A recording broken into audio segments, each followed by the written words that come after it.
you are buying your first home, congratulations. It's very exciting, but also somewhat daunting. So if you're not sure where to start, don't worry. We've got you covered. We've got tips for first-time home buyers with the one and only realtor, Rizwan Malik. Hi, everyone. Hello. So let's start at the start, okay? Yes. A common misconception is that mortgage pre-approval. You get that mortgage pre-approval, and a lot of people think this is firm, this is binding. You've got news for us. Yes, it's not always, it's never the case. It's never the case. It's not worth the paper it's written on. A pre-approval is a suggestion. It's an indication to you from the bank saying if everything else pans out and your income and the debt you're carrying and everything else is perfectly fine, this is what we're able to commit to you. This is what we're willing to comfortably loan you and go in on this investment together. Okay. But a firm and final approval only comes into place once there is a property in place, because that's a huge component. Yes, you are one part of this transaction, but the home is the other part, because the bank is still buying this home with you or is investing into this home. And let's face it, in all cases, the bank has more skin in the game than you do. Right. Right? You have a down payment, and they're giving you the rest of it, 80%. Yes. Right? Or so more what are they in some looking cases. for? So let's say, so you got your pre-approval, you're like, okay, I'm pre-approved for $500,000. I'm going in like late 1990s terms, because we all know that those days are over. Tracy, I wasn't born then. I'm kidding. Get out! No. I'm joking. I was running around. Okay, so you get approved for $500,000. Yeah. Then you go and you find your home. What is the bank looking for in that home to guarantee that you're still good for that $500,000? Well, they want to make sure that the home is worth it. Like, let's say you're on offer night and the house is worth $300,000 or $200,000, for example. We're living in this fake world that you've created for us. Let's go fake. It was good times. But then you got emotionally invested, and now instead of like the property being worth $300,000, you're now in with 5 or 6 or 10 other offers, and you got emotional. You really saw your life there with your kids, and you're like, you know what? I'm going to offer you $400,000. The bank is going to say, listen, we were willing to give you $500,000. Right? You spent $400,000, amazing. The house is worth $300,000. So Tracy, I'm sorry, we can't we can't bridge the extra $100,000 that you spent emotionally. Right, because they're like, that house is not worth the $400,000. It's not worth that. So that's why the property component is very important. It doesn't come into place. A firm approval does not come into place until there is a property in place, because they have to appraise it and make sure that in the off chance that, let's say, you default on the mortgage, they're going to have to sell the home. The bank is in the business of lending money, not carrying real estate. Right, okay. So when they do sell this home, they want to make sure whatever they put into it, they get out. Fair. That's fair. Okay, let's talk about credit rating. How important is your credit rating when you are trying to get approved for a mortgage?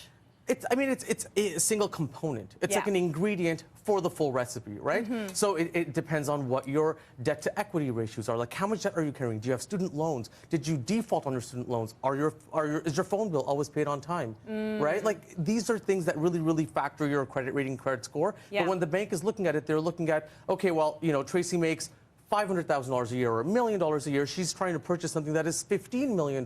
Might be a little difficult. But on that same salary, if Tracy's purchasing something for $5 million, based on these ratios, yes, she can go ahead and pay for it. But what if her credit's bad? They will turn a blind eye to certain things, right? Okay, so I'm making a lot of money. I bought a house that's reasonable. My credit's not the greatest. They might still let it go through. Yes, because, when the bank is lending out money every day, let's say I am a high-risk borrower, right? Like my credit score isn't the greatest, and like my income isn't the greatest, and all that stuff. But they're like, you know what? We'll take a risk here because Tracy's a safe bet. She makes $1 million. She's not going to default. We can't have both of them defaulting. But if one of them does, or if 3 people out of the 1,000 mortgages that we're going to write, okay, it's the cost of doing business. It's a risk you're willing to take. Got it. Keep putting out that $1 million a year salary into the universe, please. I hope Cityline's listening. Just keep saying it. I love that. I think the real estate experts are going to follow suit with that salary, right? I love that. Okay, while we're talking about mortgages, a huge hot topic right now is variable versus fixed. So we hear people talking about this endlessly. Is there a right way to do it? You know what? At the end of the day, it depends on what your comfort level is. Yeah. Because for a lot of people, it's like, I want a fixed rate mortgage because now my payment will not change for that term that I've signed up for, whether it's a year, 2 years, 3 years, 5 years. It's plug and play. The first day of every month or whatever your date is, this money is coming out of my account, so that's fine.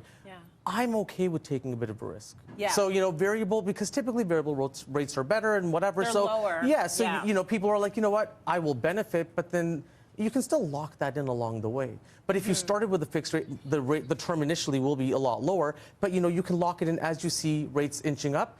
If you're open to taking a little more risk, keep it variable and lock it in. You won't get the best rate, but it won't be the be-all, end-all. Yeah. But you'll benefit from saving a lot from in like the beginning part of it. So your advice is maybe for the first couple years go variable. Yes, and well, especially right now. There's still so much uncertainty. And Rates then are lock it slowly. in. Yes, rates are Okay. slowly starting to creep down. So, and then I think in the next year and a half, we'll be in a totally different landscape. Yeah. Lock it in then.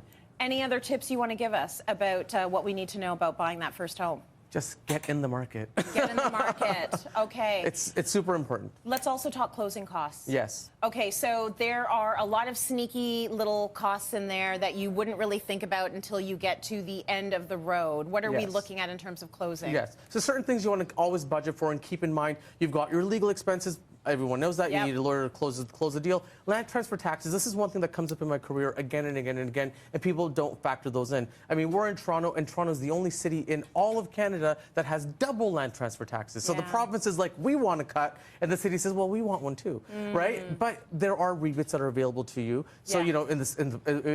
in Toronto, if you're purchasing, you get between both between provincial and municipal land transfer taxes, you get $8,475 back. So it's something, Yeah. right? It's an incentive to say, listen, your next house will ding you twice, but on this one, okay, we'll give you a little bit of a rebate. We'll cut you some slack. The other thing is you suggest getting a home inspector into that home to figure out if things are going to go sideways if you decide to do a reno, because those Yes. costs, that's going to run up your bill quite a bit if you've got significant things to fix. Absolutely. Well, in most cases, you're already house poor when you're walking in the door. Yeah. Right. And that's the reality. But buyer beware doesn't necessarily apply to home ownership. Right. So you can't just be like, seller can't be like, well, buyer beware. Well, technically, when it comes to you need to do your own due diligence. Yeah. At the end of the day, you need to be able to go in if the sellers are purposely hiding things, if there are latent defects, if they have a leaky a basement that floods, or there's mold, and they've put some new drywall up and just painted it quickly and threw in a bunch of boxes as a storage room so no one sees the perimeter, the moisture on the walls. That's something you can go back and litigate and sue for, but who has time? You've already purchased a home. Got time or money for that. Yeah, your goal is going to be how do I dry out my basement? Okay, let's start digging the side of the house, or do Yeah. I go pay a retainer and hire a lawyer? Rizwan, thank you so much for the information. My pleasure. Very good, and good luck to everyone out there buying their first home.